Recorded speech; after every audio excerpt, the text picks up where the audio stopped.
Started. Good afternoon, everyone. My name is Russell Verhoeven. I'm with Duncan-Parnell, and with me today is Jamie Hudson with Virginia Wetland Consulting. This presentation is a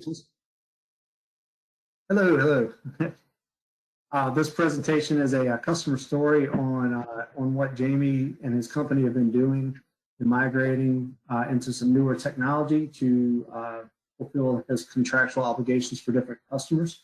So this is a TerraFlex centric with a GIS focus presentation, and we're going to be talking directly with Jamie. Jamie's joined us today as well. We're going to be talking with Jamie about his experience and what he's learned and all the fun stuff in between. So I think we'll get a pretty good feel for what TerraFlex is and modern GIS. So this is our monthly asset management series. We do these once a month, once every 3 weeks or so, and anybody that's on this that registered will also receive a recording of this shortly. We do welcome any questions during the webinar. Try to use the chat window, and if we can get to it in the middle of the webinar, we'll do it. But we are going to have a really good Q&A section at the end where everyone can unmute and we can have open discussion. It'll be a lot of fun. So with that said, I think let's go ahead and move forward. If everyone wouldn't mind, just go ahead and muting yourself, and we'll go from there. All right. So Jamie, you with me? Yes, sir. Here. All right, everybody. So again, my name is Russell Verhoeven. I'm a GISP, and I'm with Duncan-Parnell. GISP is GIS professional. My credentials, I've been doing GIS for 21 years. I've done GIS all over the world. I've done GPS. I've worked with Trimble extensively for many years before I came over to Duncan-Parnell. So part of my role now is a technical sales representative, and I help customers get up and running with high accuracy GPS, GNSS solutions from Trimble. And part of that entails GIS. So pretty excited about, work with Jamie with Virginia Wetland Consulting. They approached us a while back to get them up and running. And I believe that was on a customer recommendation. So to get you guys up and running with GIS and into the modern data delivery world that seems to be GIS centric these days. So Jamie, you want to say hi to everyone? Yep, I'm Jamie Hudson, Virginia Wetland Consulting. Like Russell said, I'm a wetland scientist and consultant here in Virginia. And I'll tell you a little bit more about our company and what we do. If you want to, yeah. So real quick, we're gonna go through a quick agenda, then we're gonna get right into the full introductions. We're doing introduction now. Obviously, we're gonna talk about where Virginia Wetland Consultants started with their mapping and deliverable capabilities. Definitely want to talk about how they identified the need for new technology, what led to the decision. We're going to talk about workflow, which is the most important part, and then software and hardware and how that supports the workflow. Talk about training and support. We're going to talk about the next steps for them, what they're looking at now. The future of TerraFlex, which is the solution that they're using. And then also we're going to jump into like the straight up question and answer. You guys, whatever you ask goes. We'll do our best to answer it. Okay? So, Jamie? Yeah, so like I said, Virginia Wetland Consulting is, we're an environmental consulting firm in Virginia. A little bit about me. I've been in the wetland consulting business for a little over 20 years. I worked for a larger engineering surveying company in Richmond for 10 years, and I ran a smaller environmental department to provide support to those engineering projects. And I started Virginia Wetland Consulting in 2010.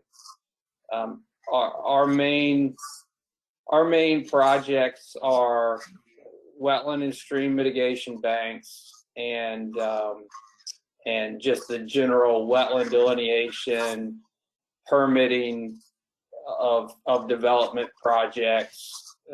Most of what we do is private development, residential, some commercial, but most of it is private entities, and through the development projects and the permitting of those development projects, we got into providing compensatory mitigation as kind of a service to our clients, because we needed the mitigation back in the mid 2000s, and from there we've grown that portion of our business, and that's, you know, that's the fun part of the work, but it provides an added benefit to the clients that need that mitigation. We have projects throughout Virginia. We're based in the Richmond area. I'm actually just east of Richmond in New Kent County, so it's central to go to, you know, the Chesapeake Bay areas, but then up, you know, all over central Virginia. So, and we have projects throughout. We've done some mitigation banks up in the Northern Virginia area. We've worked on projects as far as Pulaski County. So, and that's what we do. We got into, and I may be getting ahead of Russell on the slides, but we saw the need to kind of catch up with the times, catch up with technology on our mapping capabilities and everything we could do. So I called Russell and told him what we did, and he said, "I know people that do exactly the same thing, and I know what you need." So here we are. All right, thanks, Jamie. All right, that's so yeah. So this is what we do. So Duncan-Parnell in the past has been known for Trimble GPS sales and mapping level systems, but we have found that with the you know, GIS really has caught on the past 25 years, and we see a lot of our clients need it. So we've strategically brought people on board that are GIS professionals that support GIS workflows, that know how to work in and around and can talk it. So this is what we've offered to Jamie and his organization. So I'm pretty excited he's given us a chance to do this. So this slide is just about, you know, just bullets on why they decided to migrate from their earlier workflows. And Jamie, you can talk to this, but we see this all the time. It's cellular. It is just not as accurate, and we know the core requires much more accurate information. So we've gone that route. All right, so Jamie, go for it. Yeah. So like I said, we prior to catching up with Russell and getting these new capabilities, we, you know, throughout the years, I have tried and we've used handheld GPSs. We've used, and most recently, cell phones. And like I said, I mean, I've been doing this for a little over 20 years. And when I started, you know, I was using USGS topo maps. I mean, the paper maps, and so I knew how to navigate through the woods. Yeah, I knew how to make maps and generally speaking, make something that was serviceable. But we just felt the need to put out something that looked good, you know, put out something that was accurate and that looked good.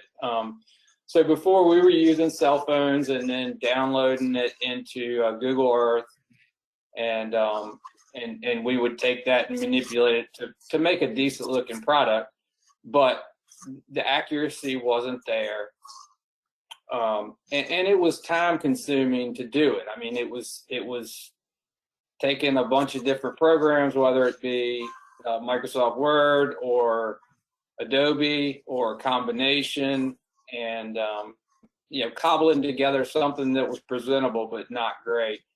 But I guess the reasons that we decided to go this route was we wanted accuracy, as good as we could get from something handheld. We don't have, our budgets aren't where we can go out and get survey location for these type of things, but we need accuracy that's good enough that when we take the Corps of Engineers or any agencies out, we can be within a few feet of where we want to be. There's nothing worse than taking the agencies out and then you don't know where you are in the woods. I mean, it starts off bad and keeps going worse from there. So, we wanted the accuracy. We wanted good looking products that we could send out to the agencies that they could follow, and also something good for our clients that they could use, whether it be just for their own use or whether it be for marketing purposes. So let's say that we were doing something for a client who was looking to sell a piece of property, or preliminary planning. So preliminary planning purposes, if we give them a product that shows an inaccurate amount of wetlands or an inaccurate boundary, and they start their preliminary planning on that, well, it really isn't any good at that point. So those are the reasons that we wanted these products. And then from a timing and budget standpoint, we're like everybody else right now. We're busy and we've got a lot going on, and we need to get things in and out for people in a timely fashion, and also meet our budgets so that we're profitable. So those are what led me to sort of make a change. And I think I don't think I'm unique in the fact that I don't like to change. And I like being out in the woods doing work. I don't like learning computer programs. So, but I got to the point where I knew I had to. So I called Russell, I bit the bullet, and frankly, I thought it was going to be a lot worse than it is. But I know that that's something he wants to get to later on. But those are the reasons that we are where we are. Yeah. So that last part that Jamie mentioned about biting the bullet and learning the software, the applications, develop a repeatable process. That's really where the technology shines, because this is stuff that can be repeated. You can build the maps, the sites change, the locations, the geography changes all the time, but the back end, how to build the maps, how to bring the data in, how to get the data back out into the field, that's repeatable, and that can be learned, and it can be a wash, rinse, repeat type of function. So, yeah, just to add to that real quick, Russell. I mean, for context, and I don't think Russell has mentioned this, but for context, we hooked up with Russell maybe 2 months ago to start this whole process.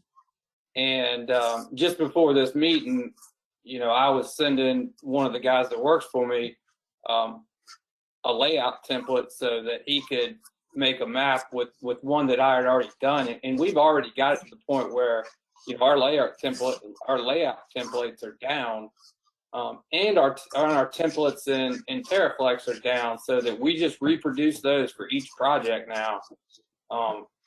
And I think it's important to mention that we're only 2 months into this. I mean, Russell was just down here in March, so. Yep. So that's we figured out the agenda for the training. We knew we kind of did a needs assessment, figure out exactly what they were looking for. We built the agenda for the training. We had two days with them on site, and we were able to teach them ArcGIS Pro, how to use TerraFlex, and how to use high accuracy GPS devices in the field in 2 days. So this is it's not as scary as some might think. But this slide right here, the previous workflows, this is where they were at. They were using cell phones and using those to collect general locations and exporting KML files from it.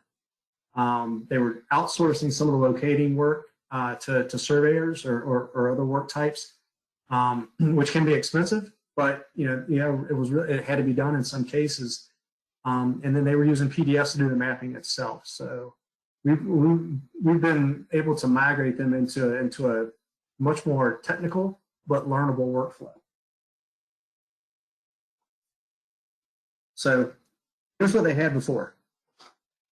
So I'm not going to take a poll, but a lot of people here are very familiar with iPhones. So iPhone or Android, the solution TerraFlex uses both of them, including Windows 10 devices. In this case, Jamie's team had iPhones, and they've been using Adobe, which is not a bad workflow. People have been existing with this for a long time. But I think Jamie knew that something needed to change, and so Jamie, did you have anything else to add to this? Did I miss anything on this on tools? No, I think you got it. I mean, like you said, I mean, we were using phones, and then we would. I mean, we had a process, but it was it wasn't something that was easy. We couldn't just click and a couple of clicks and you're putting out a map. I mean, we were dragging stuff in from different sources and Microsoft Word and transferring it over to Adobe and that sort of thing. So yeah, you summarized how we were doing it pretty well. Yeah. So the next slide is kind of fun. This is a map. This is a nice map. It's attractive, right? It's got a nice aerial. It's got a nice neat line. There's some good things. Jamie, if you want to tell everybody how you were doing this, just for some context.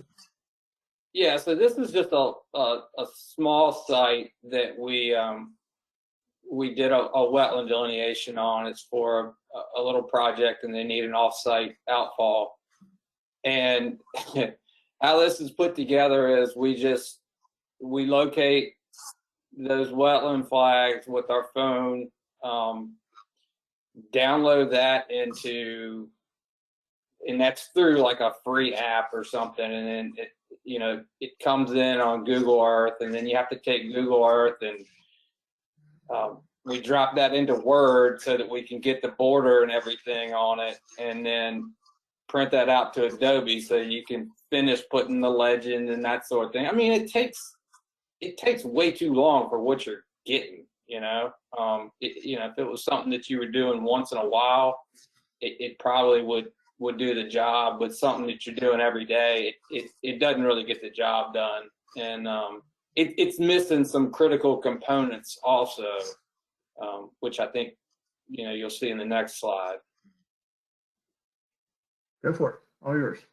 So this is what happened with this project. Is you could see on the other one, it's an old aerial, and when we submitted it, the agency said, well, there's a road built next to it, and the road wasn't part of our project, but they said you've got some impacts on your property. Well, before you, and again, this is something we did before we got with Russell.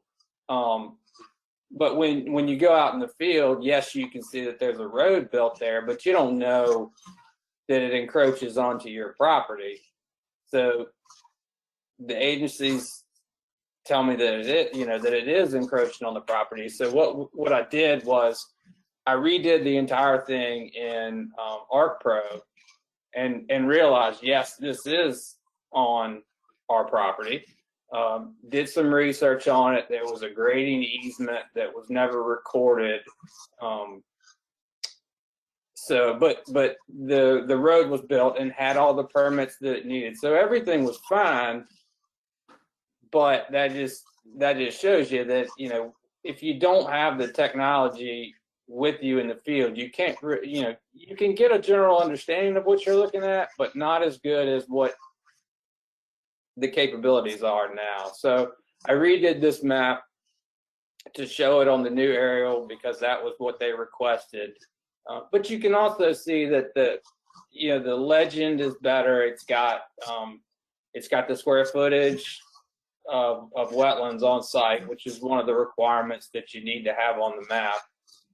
North arrow scale, it's just a more technically correct map. And that sort of thing, in order to get those square footages for wetlands on site, we were relying on a survey crew to come in behind us, which, may ultimately be what needs to be done prior to developing the site anyways. But for getting, a preliminary JD, this using the GPS with sub-meter accuracy is close enough to get that done. So, and you can see it's got the area that was impacted from the road is shown on this new area, which wasn't available on Google Earth, and it is available in ArcPro through Esri. So it made a big difference, and I mean it was something that the agencies required. So before, the timing worked out well, because before we wouldn't have been able to produce this map. That's right. That's right. So I can't say it enough. A repeatable process, repeatable format in the case of this map. Some things here for those that are not GIS centric. The north arrow and scale bar, those are automated. If you rotate your map screen, your data frame, it rotates the scale, the north arrow. If you zoom in, zoom out, the scale bar adjusts to it as well. That's a real big change from the old days. I used to use CAD a lot, and a CAD scale bar was static. So if someone scrolled in a little bit and didn't reset the scale bar, your map was off. It wasn't a 1:30 map anymore. So it's really important to note these seem like very simple things, but when you submit to an agency or you just need to have someone trust your map, if any of that stuff's wrong, it really makes a big difference, and it introduces confidence into your product.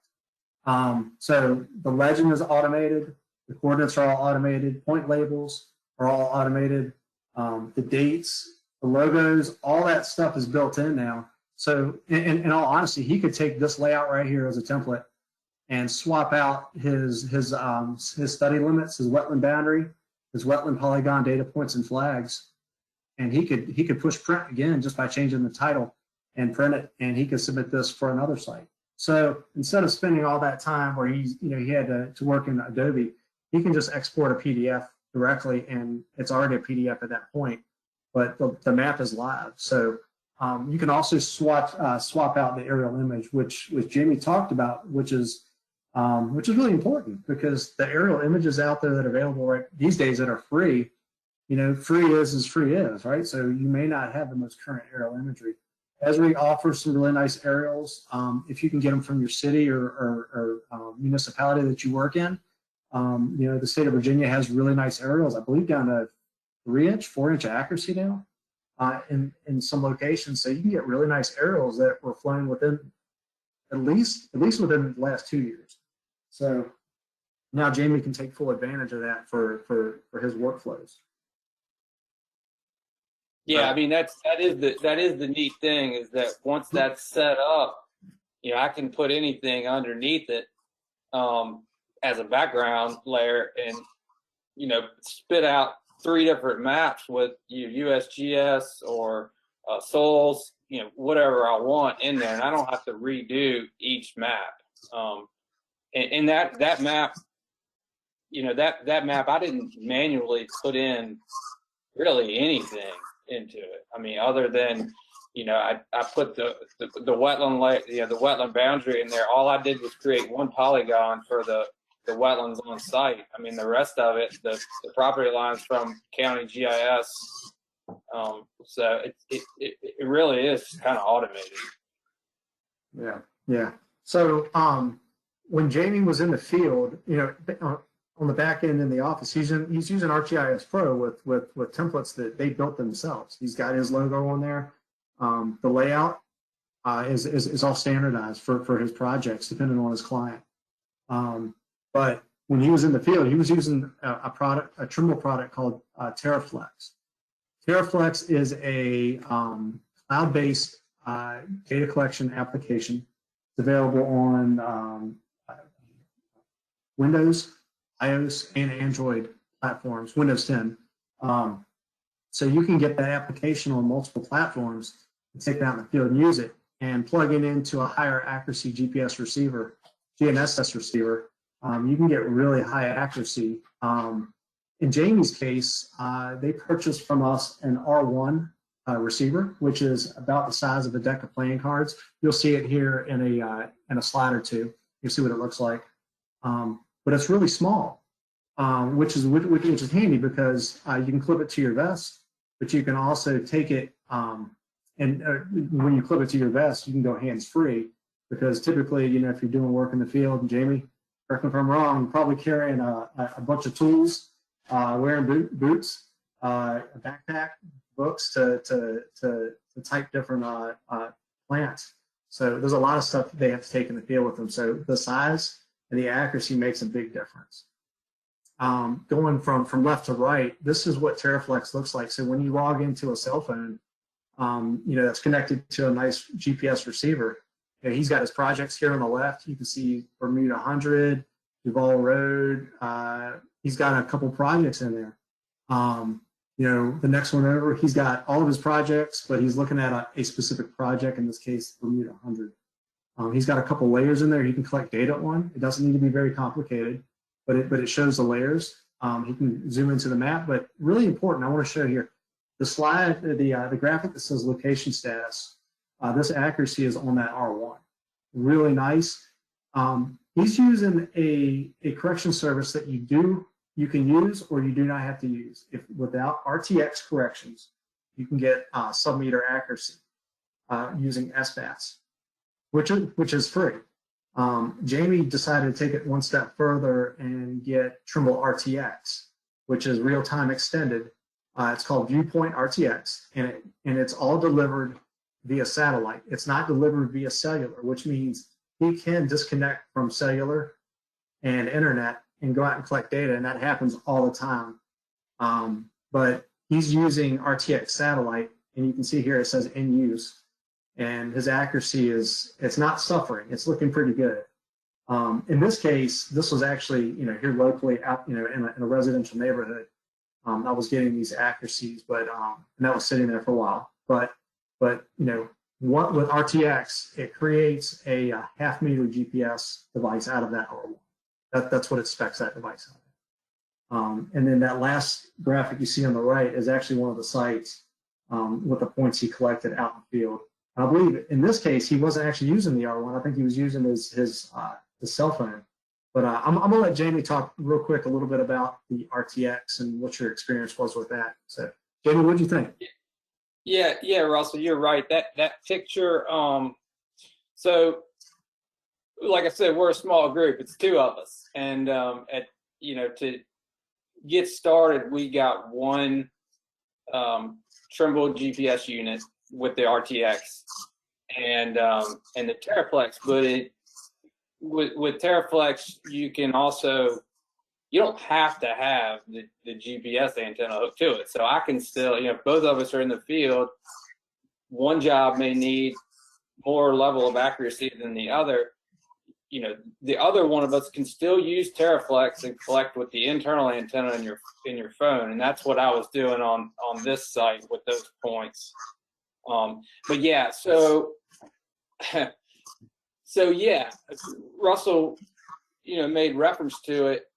We had resisted, Trimble GPS units because it was big, cumbersome. It used to be a lot more expensive.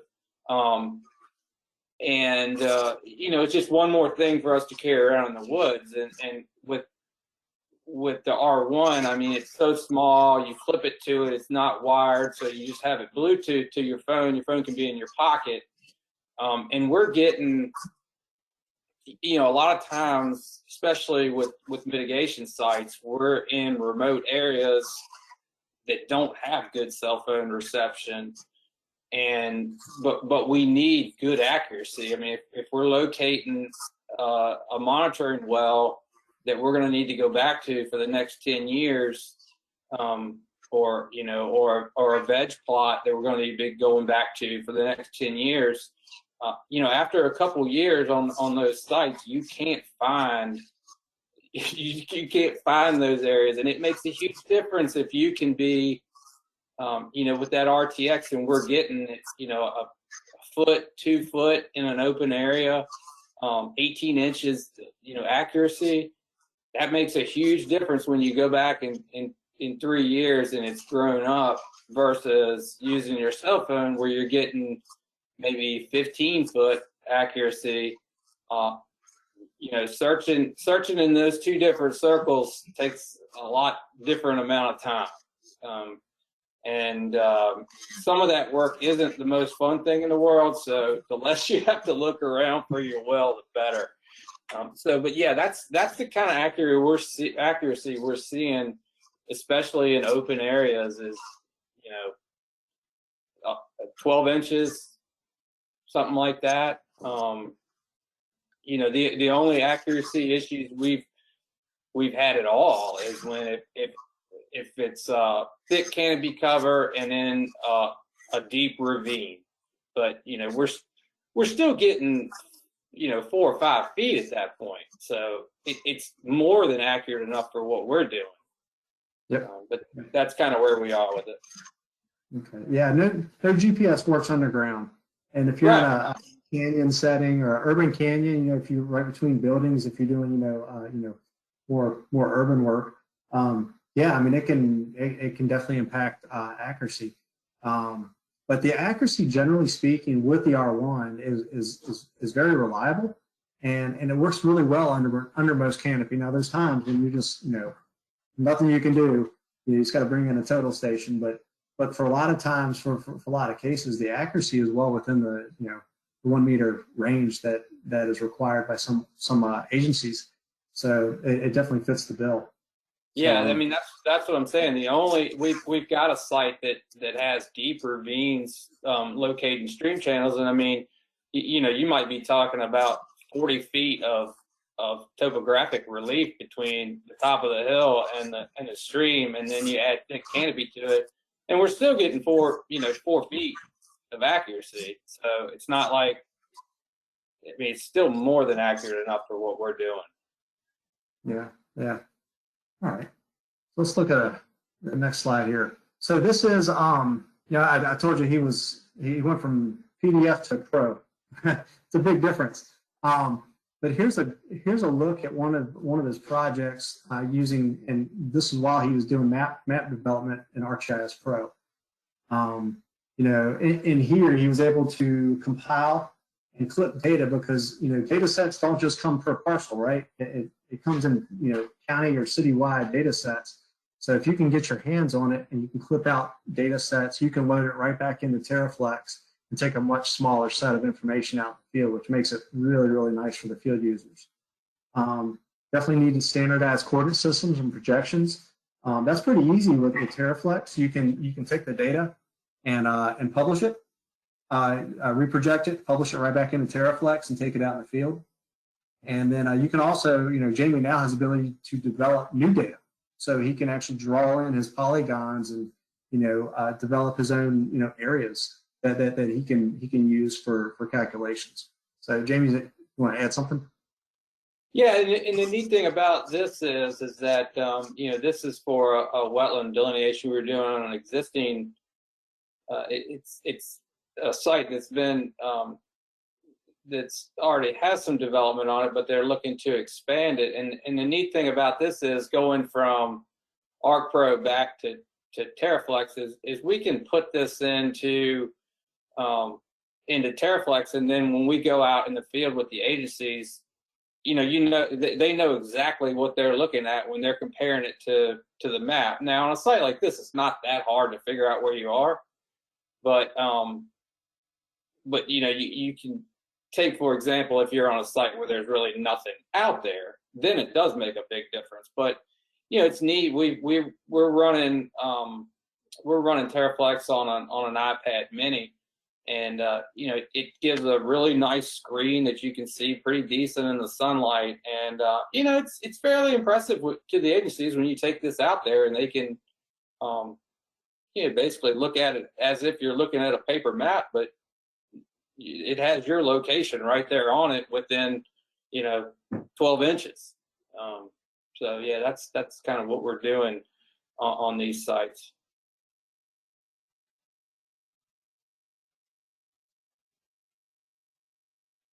All right, so I was answering. We have a question in here. I want to touch on this real quick. It was from S. McDaniel. Want to ask about the process of connecting and sharing data between ArcGIS Pro and TerraFlex. Some of you may be exposed to ArcGIS and field maps or collector for ArcGIS. This does not integrate directly with ArcGIS Online or Enterprise Feature Services. But what this can do, if you were using desktop, ArcGIS desktop, you could actually publish data out of a map and push it into the cloud and sync data and do a check-in, check-out process. That is available without using ArcGIS Online. You can do that with desktop. What Jamie's doing here is he's taking the data, large data sets, he's clipping the data out, and he's pulling it into Trimble Connect, which is the back end of what TerraFlex is, and publishing it into the Connect cloud platform for use in the field. So when he goes out in the field and he navigates a site, he knows what his boundaries are. He knows where the property line is. He knows what previous wetland work may have been done, if there's flags or if there's you know, NWI data, and he mentioned soils too. That's really important. You can see here he's got contours. He's got a building footprint in there, which is you know, or at least a building in the aerial, but you can load building footprints. You know, edge of pavement, all that stuff's really important. Existing DMPs, all that stuff's really important, and the context really adds to the fieldwork experience that we found from not just Jamie, but many other customers as well. So I hope I answered your question. S. McDaniel. All right, so we're going to jump into the next slide here. So this is what the R1 looks like. That's it. It's about the size of a pack of playing cards. Very small. It's got a little case that fits on your that wraps around it, and it's got a clip on it. You can clip to your vest or your belt. It's a very tiny piece of equipment. This is, you know, long gone are the days of you know, low accuracy and giant equipment. Now we're getting small equipment with higher accuracy. This is not a pole mounted solution, but what he has now after migrating, you know, he's got a lot of tools in his tool belt now. So Jamie, if you want to kind of talk through these real quick. Yeah, I mean, this is basically a summary of what you know, what Russell has provided for us, and sort of the software and hardware solutions. But you know, we're running the Trimble R1 with that RTX correction, and then, like I said, we're running it on the iPad. Now, how we ended up on the iPad is that, as many of you probably know, if you're out in the field with your phone, you're getting calls and text messages and all this other stuff. And if you're trying to run TerraFlex on it also, your phone dies about halfway through. So if you want to work all day in the field, that becomes an issue. But so we ended up getting the dedicated, you know, something dedicated to take with it. And it really does, it makes it nice because, you know, you can be talking on the phone also, but, you know, you've got this piece of hardware that's dedicated to it. And then, you know, like I said, Russell got us hooked in with Arc Pro, and then he provided us with the training. You know, I mean, that was kind of the thing. Like I said, we had CAD. You know, we used CAD before, but really neither one of us was, you know, a CAD person. You know, we didn't use it enough to be good at it. we used it enough to just get really frustrated. And so when I called Russell, I told him what I wanted, and I said, I want you to come down here and teach us to do it. And he told me how many days it was going to be, and that's just what we're going to do. We're going to dedicate ourselves to getting to learning this thing, and in 6 months we won't even, it'll be something that's in the past. And honestly, I mean, it didn't. We're 2 months in, and we. Obviously we're not proficient with it, but we're good enough with it that we can get things done. And we know, there are tons of tricks and that sort of thing that we'll learn in the future. But for now, we're capable of doing what needs to be done to get a product out of the door. And then, number 6, man, Russell can tell you, we call him all the time. That's when he asked me to be on this. I said, well, man, I owe you, so I'll definitely do this for you, because but not terrible. And we'll call him every now and then when we'll have an issue, but most of it is something that's just kind of, you're not doing this right, or you're not doing this right, and once we do it, we're good to go. So and I think on to number 7, I think we're at the point now where we've kind of learned how to do these things, and we're in the process of just doing it again on the next job and doing it again on the next job, which, where we want to be. And I think we're ahead of my time schedule on where I thought we'd be there. So. Excellent. Yeah. Good point there.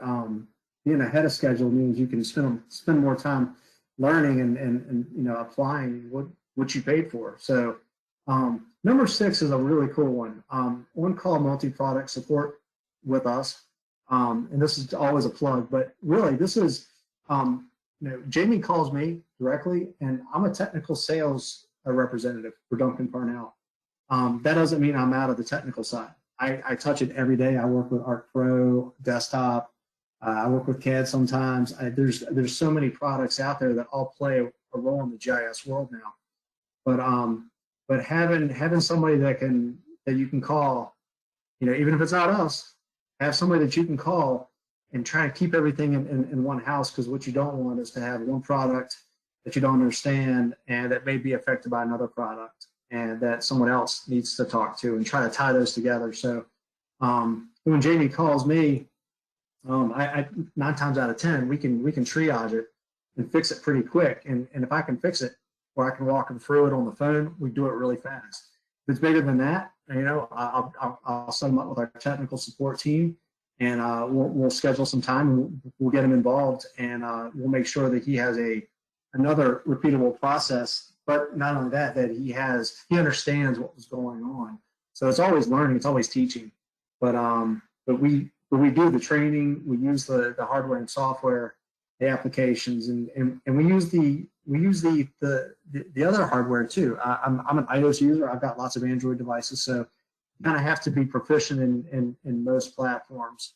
So that's something we just have to do to be able to survive in this world these days.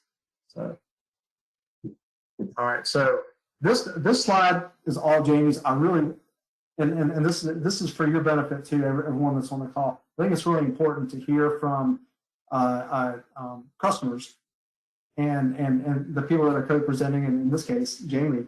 What did they learn? Like, how did it impact them? What was really important? What is not that important?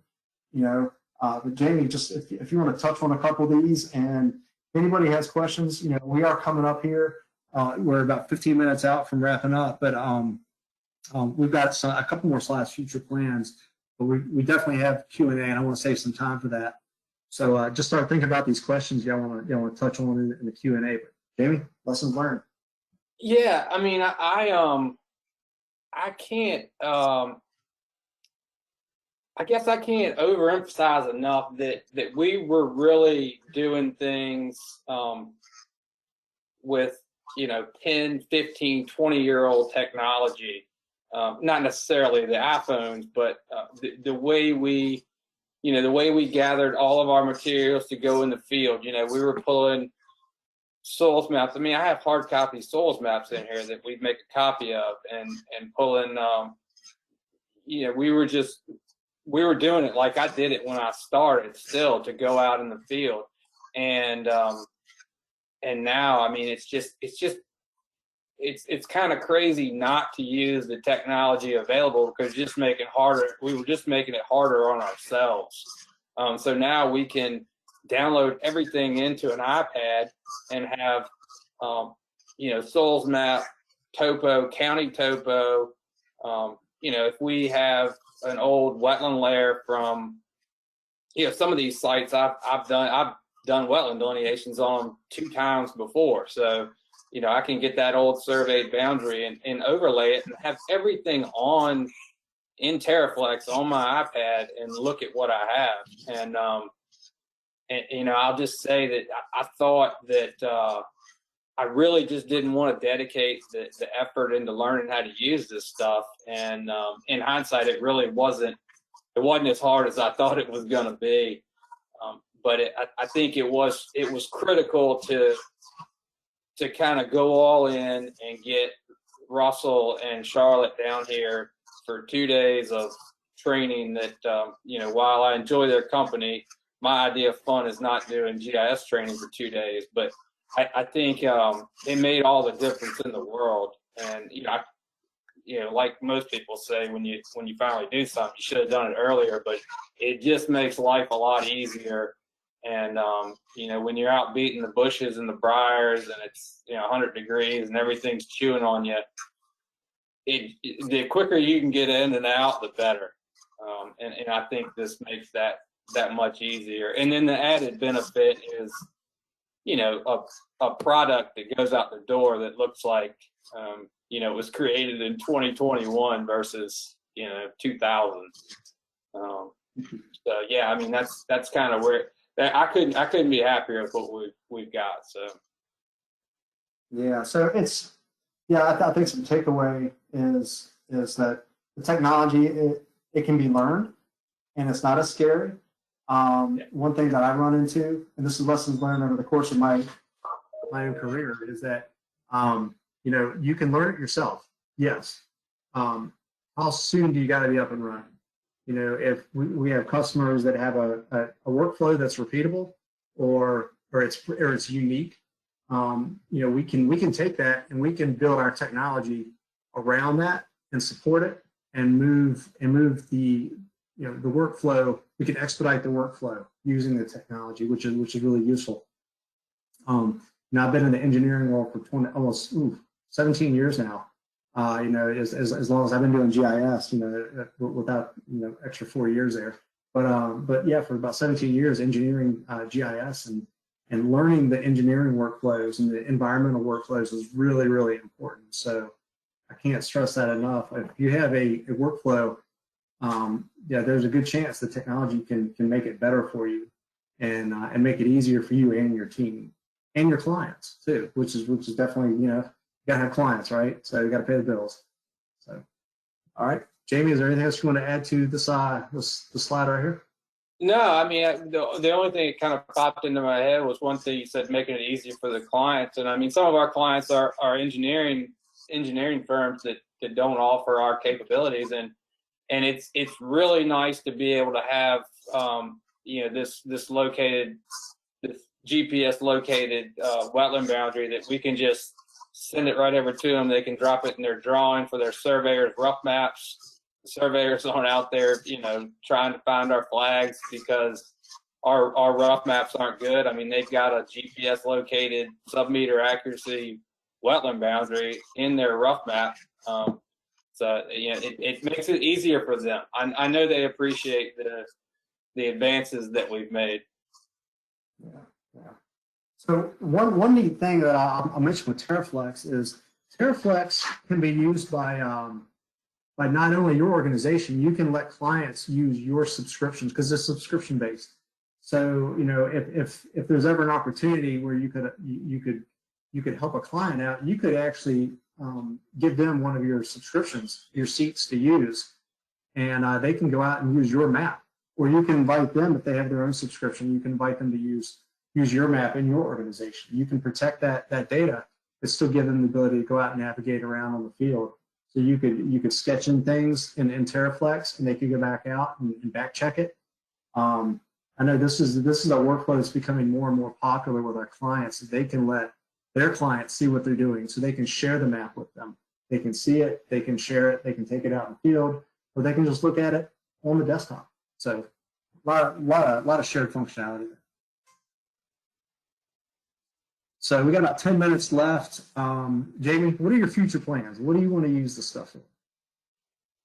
Yeah, I mean, I think you know, we're trying to grow as a business. You know, probably will add another R1 just so we have two units for collect. Because once you get used to having that degree of accuracy, you know, you really it's you don't want to go back to cell phone accuracy where you're at, you know, 15 or 20 feet, you know, or more. And then expanding our abilities with Pro. You know, we want to add the ability to generate, you know, LiDAR. Probably have to farm it out, but you know, some drone work to generate contours on our sites, as built, that sort of thing. Just learning how to do more with Pro.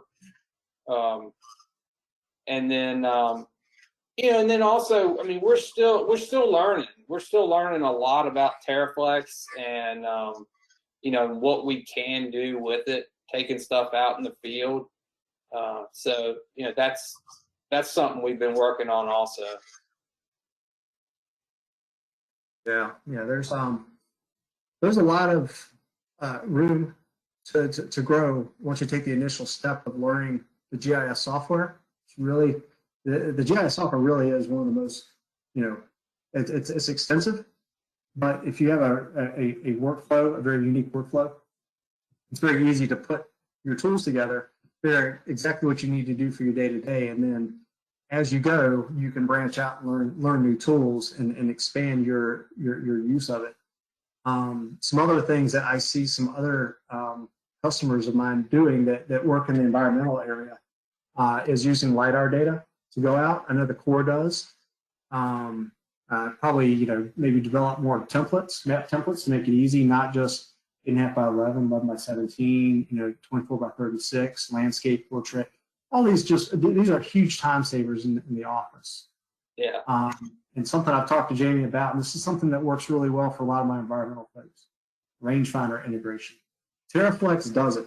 TerraFlex has the ability to take an LTI, like a TruePulse 360R, or ruggedized, and actually do, you know, offset positions. You can stand out in the middle of a clearing and shoot a tree or a wetland indicator, you know, under heavy canopy. Now, Jamie doesn't have this solution yet, but we've talked about it, and when he's ready, you know, that technology's there and it's ready to go. And it already works in TerraFlex.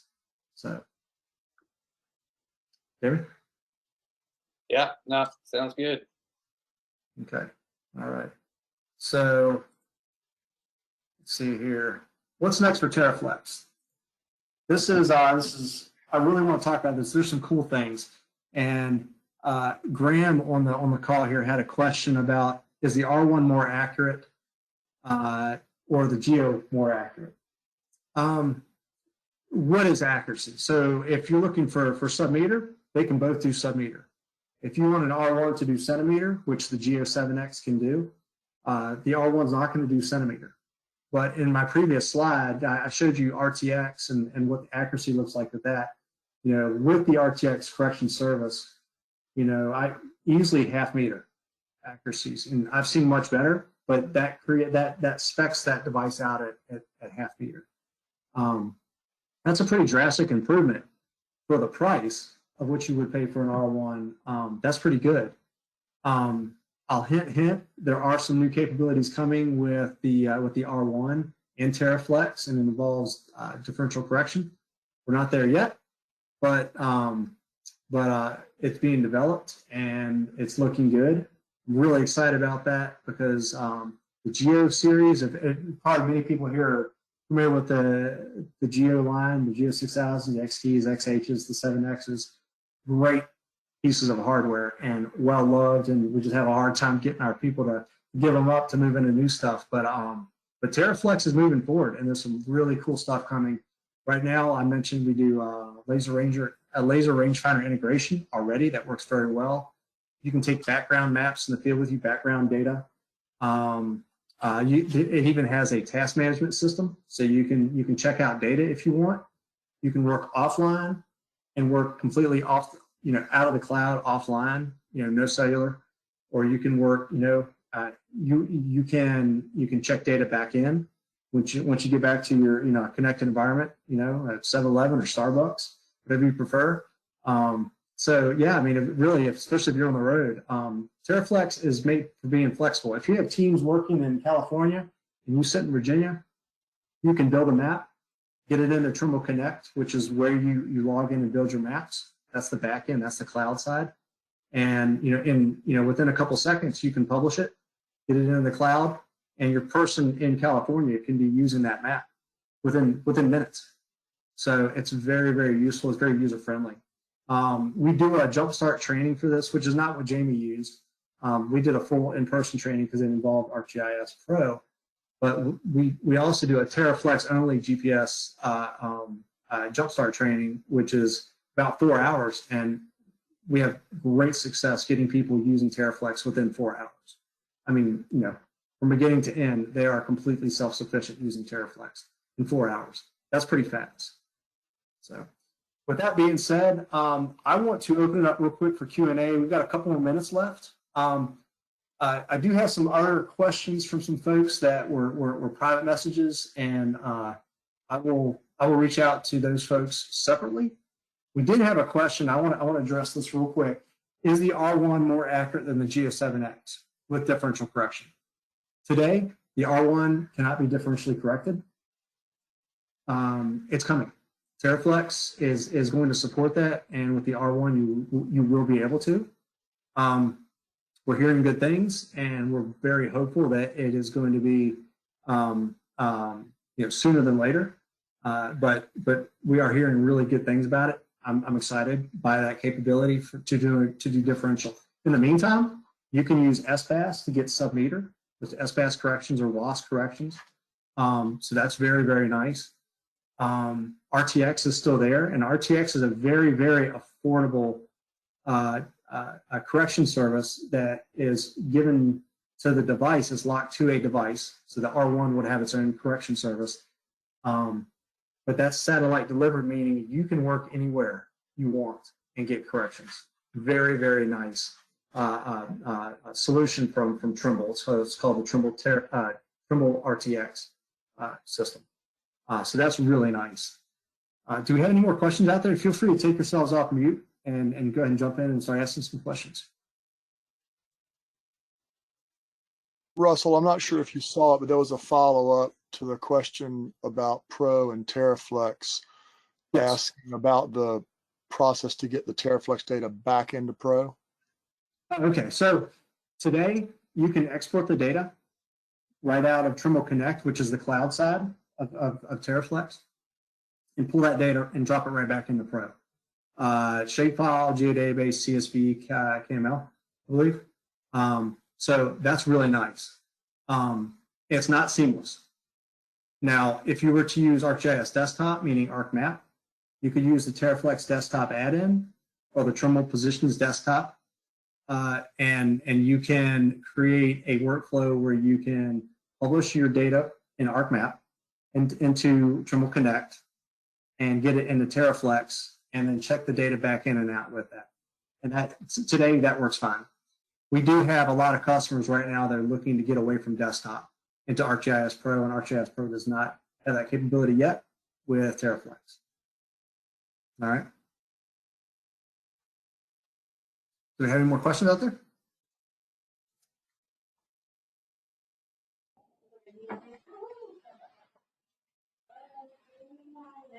Russell, I don't know if you saw, but we had another one come through the chat. What are the benefits of using TerraFlex over Arc Collector with the R1? Yep.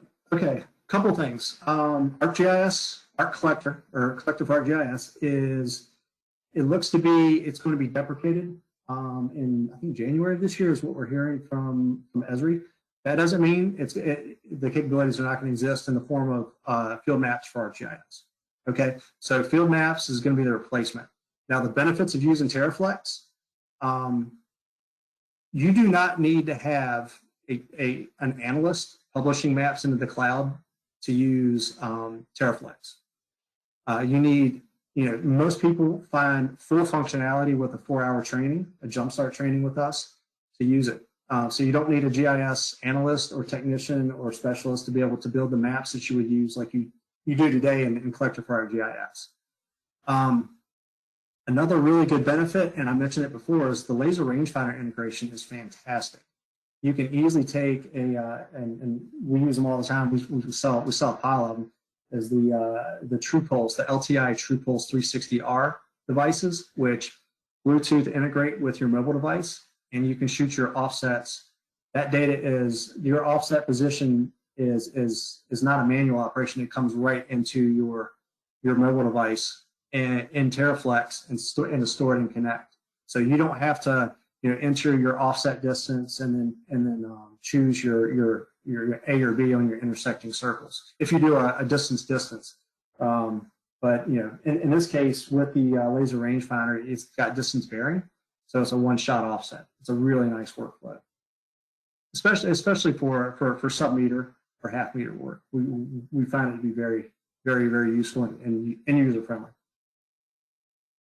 So those are two of the biggest benefits: ease of use and external sensor integration. Really, really fantastic. We're pretty happy about that. So, thanks for that question. Good one. Do we have any more questions out there?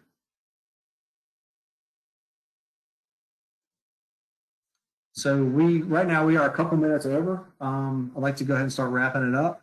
I'd like to thank everybody for chiming in today, jumping in, watching this. Everybody that attended, even if they didn't attend or they just registered, they'll receive a copy of this presentation here in a week or so. Appreciate everyone's time and everybody for reaching out and asking the questions. I do have one private message in here I'm going to catch up with you about some more advanced technology that Trimble can address. So, yep, thanks everybody for showing up.